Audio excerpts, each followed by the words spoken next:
Welcome. This is Radio Pras.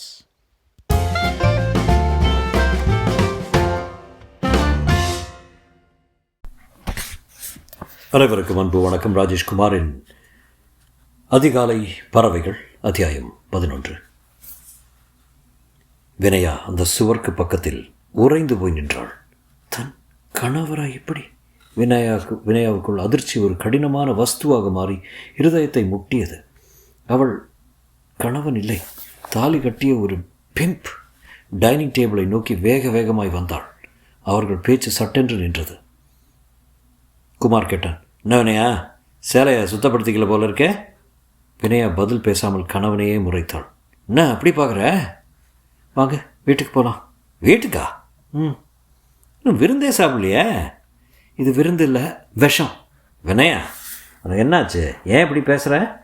வீட்டுக்கு வாங்க பேசிக்கலாம். ஏன்? எனக்கு இங்கே இருக்க பிடிக்கல. இப்போ நீங்கள் வரப்போகிறீங்களா இல்லையா?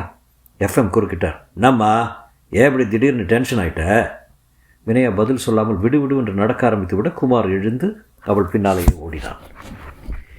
டைரியின் வாசகங்கள் முடிந்து போயிருக்க அதற்கு பின் வந்த எல்லா தாள்களும் வெறுமையாக இருந்தன.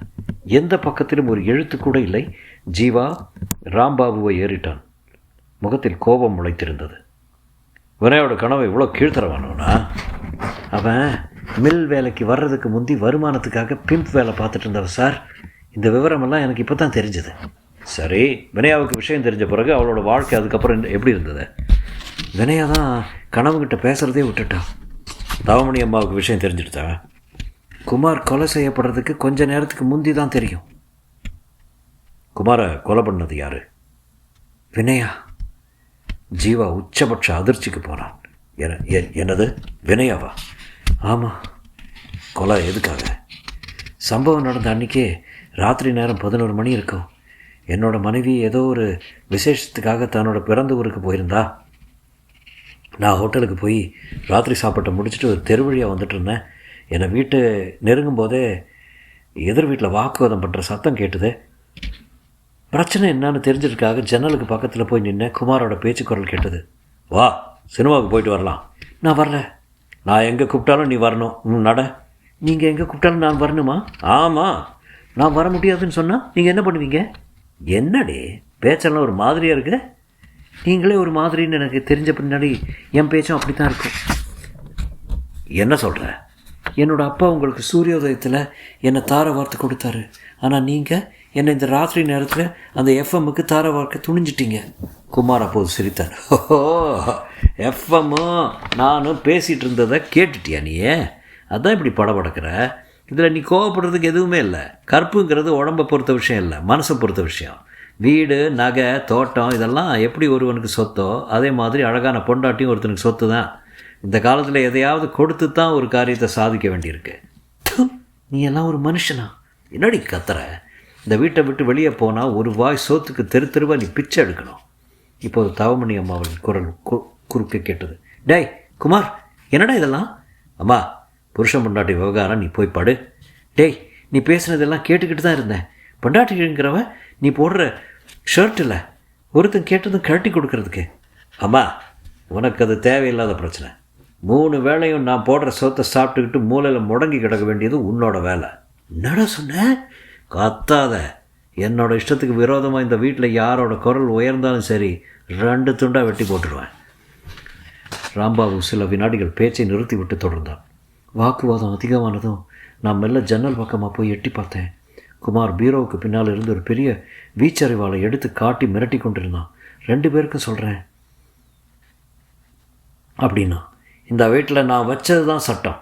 என் பேச்சுக்கு எதிர் பேச்சு பேசினா பெத்த தாயினும் பார்க்க மாட்டேன், கட்டின பொண்டாட்டினும் பார்க்க மாட்டேன். இந்த வீச்சறிவாளர் போட்டு தள்ளிடுவேன். குமார் இப்படி ஆவேசமாக பேசிகிட்டு இருக்கும்போதே வினயா பக்கத்தில் இருந்து எதையோ எடுத்து குமார் கை மேலே ஆத்திரத்தோடு ஓங்கி அடித்தான். அவன் கையில் இருந்த அருவாளை எகிரி போய் விழுந்தது. வினயா ஒரு வினாடி கூட தாமிக்கல. குபீர்னு பாஞ்சு அந்த அருவாளை எடுத்துக்கிட்டான். ஜீவாவின் விழிகள் விரிந்தன. அப்புறம் கட்டினவளை கண்டவனுக்கு தார வார்க்க துணிஞ்சிட்ட நீ பெத்தவளை கொலை பண்ணவும் தயங்க மாட்டேன். இனியும் நீ உயிரோடு இருந்தால் இந்த பூமிக்கு பாரம். போய் சேரு. கையில் இருந்த அரிவாளையே ஓங்கி ஒரு போடு போட்டான். குமார் தலையில் ரத்த பெருக்கோட சத்தம் இல்லாமல் கீழே சாஞ்சான். அதுக்கப்புறம் வினயாவோட ஆத்திரம் தணியலை. கீழே விழுந்த குமாரோட உடம்பை ஆக்ரோஷத்தோட கண்ட தொட்டமாக வெட்ட ஆரம்பிச்சிட்டான். ரத்தம் நாலா பக்கமும் தெரிச்சது. குமாரோட கையும் காலும் துண்டுபட்டு துள்ளியது. ஜன்னல் வழியாக பார்த்துக்கிட்டு இருந்த எனக்கு மயக்கமே வர்ற மாதிரி இருந்தது. ஜீவா அதிர்ச்சி விலகாத பார்வையோடு ராம்பாபு ஏறிட்டான். அப்புறம் ராம்பாபு தொடர்ந்தான். கண் முன்னாடி நடந்த பயங்கரத்தில் ஒரு சில வினாடிகள் நான் திகைச்சு போய் நின்றுட்டேன். எனக்கு என்ன செய்யறதுன்னு தெரியல. ரத்தக்கரை படிஞ்ச அருவாளோட வினயா ஒரு பக்கம் மயக்கமாக கிடக்க, தவமணி அம்மா தலையாக அடிச்சுக்கிட்டு அழுதுட்டு இருந்தாங்க. நான் உள்ளே போனேன். அந்த அம்மா என்னை பார்த்ததும் பலமாக அழ ஆரம்பித்தாங்க. நான் சமாதானப்படுத்தினேன். தாலி கட்டின மனைவிக்கே இன்னொருத்தன் படுக்கைக்கு அனுப்ப நினச்ச குமாருக்கு கிடைச்ச தண்டனை சரிதான். என்னை பொறுத்த வரைக்கும் வினயா குற்றவாளி இல்லை, ஒரு நீதிபதி. மற்றவங்க பார்வைக்கு அவள் பண்ணினது கொலை, ஆனால் என்னோடய பார்வைக்கு அது ஒரு தீர்ப்பு. இப்படி நான் சொன்னதும் தவமணி அம்மாவோட அழுகை கட்டுப்பாட்டுக்குள்ளே வந்தது. வினயாவோட மயக்கத்தை 2 பேருமே சேர்ந்து தெளிய வச்சோம். ஆனால் வினயா மாதிரியே இல்லை. ஏதோ மாதிரி விழித்து பார்த்தது. நான் யார் எங்கே இருக்கேன்னு கேட்டு ஒரு குழந்தை மாதிரி பிஹேவ் பண்ண ஆரம்பித்தா. கணவனை கொலை பண்ணிட்டு அதிர்ச்சியில் அவருடைய மூளை பிசகி இருக்கலாம்னு நினச்சோம். வினயாவை போலீஸ் வசம் ஒப்படைக்கிறது உசிதம் இல்லைன்னு நினச்சி நானும் தவமணி அம்மாளும் உடனே பேசி ஒரு முடிவுக்கு வந்தோம். என்ன முடிவு? குமாரை கொலை செஞ்சது அவனுக்கு போட்டியாக இருக்கிற தொழிற்சங்கத்தை சேர்ந்த ஆட்கள் கணவன் கொலை செய்யப்பட்டதை நேரில் பார்த்ததன் விடையாக புத்தி பேதலிச்சு போச்சுங்கிற இந்த 2 விஷயங்களை வச்சு நானும் தவமணி அம்மாளும் போலீஸில் கம்ப்ளைண்ட் கொடுத்தோம். போலீஸும் அதை நம்பி ஸ்டெப்ஸ் எடுத்து சந்தேகத்தின் அடிப்படையில் தொழிற்சங்கத்தை சேர்ந்த சில பேரை கைது பண்ணி கோர்ட்டில் கொண்டு போய் நிறுத்தினாங்க. வினயோட டைரி உங்களுக்கு எப்படி கிடச்சிது? போலீஸ் வந்து வீட்டை சோதனையிட்டு தேடும்போது அவங்க கையில் எந்த தடையும் சிக்கிடக்கூடாதுங்கிறதுக்காக நானே வினயாவோட உடைமைகளை சோதனை பண்ணி இந்த டைரியை எடுத்து வச்சுக்கிட்டேன். இந்த டைரி போலீஸ் கைக்கு போயிருந்தால் வினயா மேலே அவங்க பார்வை அழுத்தமாக விழுந்திருக்கும். ராம்பாபு சில வினாடிகள் மௌனமாக இருந்து விட்டு தொடர்ந்தார். கோர்ட்டில் தொழிற்சங்கத்தை சேர்ந்த ஆட்கள் மேலே சுமத்தப்பட்டும் கொலை குற்றம் ருசுவாகாததால் இப்போ மறுபடியும் குமாரோட கொலை கேஸை போலீஸ் புலனாய்வு பண்ண ஆரம்பிச்சிருக்காங்க. உண்மையான கொலையாளி யாருங்கிற விஷயம் வினயாவுக்கும் தவமணி அம்மாளுக்கும் எனக்கும் தெரிஞ்சிருக்கலாம்னு அவங்க நினைக்கிறாங்க. இந்த போலீஸ் விசாரணையோட அவஸ்தையை தாங்கிக்க முடியாமல் தான் தவமணி அம்மாள் தற்கொலை பண்ணிக்கிட்டாங்க. வினயா உங்கள் பாதுகாப்பில் இருக்கிற தைரியம் அந்த அம்மா துணிச்சலாக சாவை தேடிக்கிட்டாங்க. ஜீவா பெருமூச்சு விட்டான். வினயாவோட வாழ்க்கைக்கு பின்னாடி எவ்வளோ பெரிய சோகம் புதஞ்சிருக்குன்னு நான் நினைக்கல. டாக்டர், இந்த டைரியை நீங்கள் வச்சுக்கங்க. இதை டெஸ்டராக பண்ணுறதா இருந்தாலும் பண்ணிவிடுங்க. ஆனால் எக்காரணத்தை கொண்டும் வினயா ஒரு கொலைகாரிங்கிற பேரோடு போலீஸ் கஸ்டடிக்கு போயிடக்கூடாது. ஜீவா புன்னகைத்தான். நீங்கள் கவலைப்படாதீங்க ராம்பாபு. வினயா மேலே போலீஸோட நிழல் விழாமல் பார்த்துக்க வேண்டியது என்னோட கடமை. நீங்கள் ஏற்கனவே சொன்ன மாதிரி வினயா ஒரு கொலை குற்றம் பண்ணிய குற்றவாளி அல்ல. அவள் கொலை பண்ணலை, பெண்மையை போகப் பொருளாக நினச்சி ஒரு மிருகத்துக்கு தண்டனை கொடுத்துருக்கான், அவ்வளோதான். நானும் என் ஃப்ரெண்டும் இன்றைக்கே இந்த நிமிஷமே மெட்ராஸ் கிளம்புறோம். உங்களுக்கு வினயாவை பார்க்கணுன்னா எப்போ தோணாலும் சரி, உடனே நீங்கள் கிளம்பி வரலாம். ராம்பாபு ஜீவாவின் கைகளை பற்றி கொண்டு குரல் தழுதழுத்தான். Thank you doctor. Chennai Tulasi mental home. மறுநாள் காலை 10 மணி கிருஷ்ணாவும் பூமாவும் ஜீவாவை புருவங்கள் உயர்த்தியபடி வியப்பாய் ஏறிட்டார்கள். என்னது, வினயாவை குணப்படுத்த எந்த ட்ரீட்மெண்ட்டையும் எடுக்க போகிறது இல்லையா? ஆமாம். ஏன்?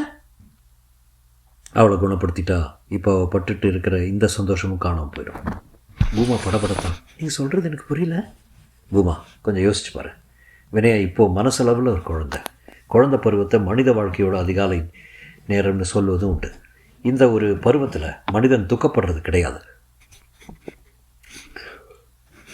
அம்மா அப்பா அண்ணன் அக்காங்கிற உறவுகளுக்கு மத்தியில் சந்தோஷத்தை மட்டும் அனுபவிச்சுட்டு கொஞ்சம் கொஞ்சமாக வளர்வான். வினயாவும் இப்போ அந்த அதிகாலை பருவத்தில் தான் இருக்கான். உடல் அளவில் அவள் ஒரு பெண், ஆனால் மனசளவில் குழந்தை. இது அவளோட 2வது குழந்தை பருவம். இந்த பருவத்தில் அவளுக்கு யாரையும் தெரியாது. துண்டு துண்டாக வெட்டி கொலை பண்ணின கணவனை தெரியாது, தற்கொலை பண்ணிக்கிட்டு செத்து போன மாமியாரை தெரியாது, என்ன காதலிச்சு தோற்று போன விவரமும் தெரியாது.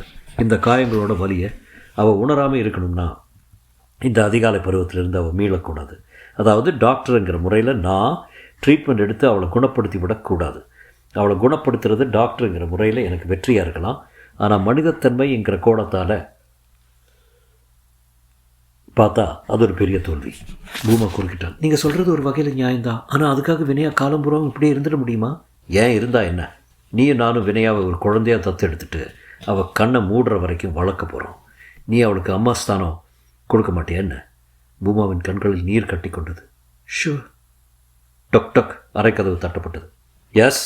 ஜீவா குரல் கொடுக்க கதவை திறந்து கொண்டு நர்ஸ் எட்டி பார்த்தான். டாக்டர். என்ன சிஸ்டர்? உங்களை பார்க்கணும்னு ஒரு வினயா ஒரே பிடிவாதம். உள்ளே கூப்பிட்டு வரலாமா? கூட்டிட்டு வா. வினயா உள்ளே வந்தால் தோள தோள கவுன், இரட்டை ஜடை, கையில் ஒரு லாலிபாப், கடைவாயோரம் மிட்டாய்க்கரை. அட அங்கிள்! வினயா ஓடி வந்து மேஜையின் மேல் ஏறினாள். கீழே உட்காரணும். மாட்டேன், இங்கே தான் உட்காருவேன். சரி சரி உட்கார். வினயா தன் நுனி நாக்கை நீட்டி லாலிபாப்பை நிரட்டி கொண்டே கேட்டாள். அங்கிள் அங்கிள், எனக்கு இந்த ரெட்டை ஜடை நல்லா இருக்கா? ரொம்ப நல்லா இருக்கு. இந்த பொட்டு ரொம்ப ரொம்ப நல்லா இருக்கு. இந்த வளையல் ஜோராக இருக்கு. ஜீவா கண் கலங்கி சொல்லிக் கொண்டிருக்கும் போதே வினயாவின் பார்வை பூமாவின் மேல் விழுந்தது. ஆண்டி, என்னம்மா? எனக்கு எனக்கு அந்த சங்கிலி தர்றீங்களா? அவருடைய கழுத்தில் இருந்து செயினை காட்டினாள். பூமா எழுந்து தன் கழுத்து சங்கிலியை கழற்றி வினயாவின் கழுத்தில் போட்டாள். ஐயா! சங்கிலியை தடவி பார்த்து மகிழ்ந்த வினயா பூரித்த முகமாய் கேட்டாள். இதை நானே வச்சுக்கிட்டுமா ஆண்டி? என்ன ஆண்டின்னு நீ சொல்லக்கூடாது. பின்ன அம்மா. இத்துடன் இது நிறைந்தது.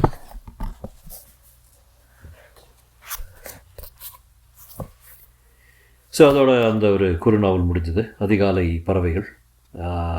உங்களுக்கு பிடிச்சதா என்னன்னு தெரில, ஒரு மாதிரி கதை. ஃபைன், ஏதோ something different. Rajeshkumar style novel தான். நீங்கள் சொல்லுங்கள். I am not too sure, என்ன பிடிச்சதா பிடிக்கலையான்னு எனக்கே தெரில. I think it was fascinating to read. இந்த சைக்கோ ட்ராமா டுவர்ட்ஸ் எண்ட் ஒரு மாதிரி கன்காக்ட் பண்ணி எழுதியிருக்காரு. That's okay, no problem. ஆனால் ஏன்னா பொழுதுபோக்காக படிக்கணுன்னா it was good. That's all. Hope you enjoyed it. மீண்டும் சந்திக்கும் வரை வணக்கம் கூறி விடைபெறுகிறேன். நான் வந்து இந்தியாவுக்கு போகலான் இருக்கேன் ஒரு 1 வீக்கில். ஸோ சின்னதாக ஏதாவது ஸ்டோரி கிடைக்குமான்னு பார்க்குறேன் 4-5 நாளுக்கு. தென் ஒரு 9 டேஸ்க்கு 8-9 days I will be in India. So கொஞ்ச நாள் ப்ராட்காஸ்ட்லாம் இருக்காது, ஐ மீன் நேரேஷன்லாம் இருக்காது. எனிவே, மீண்டும் சந்திக்கும் வரை வணக்கம் கூறி விடைபெறுகிறேன். நன்றி.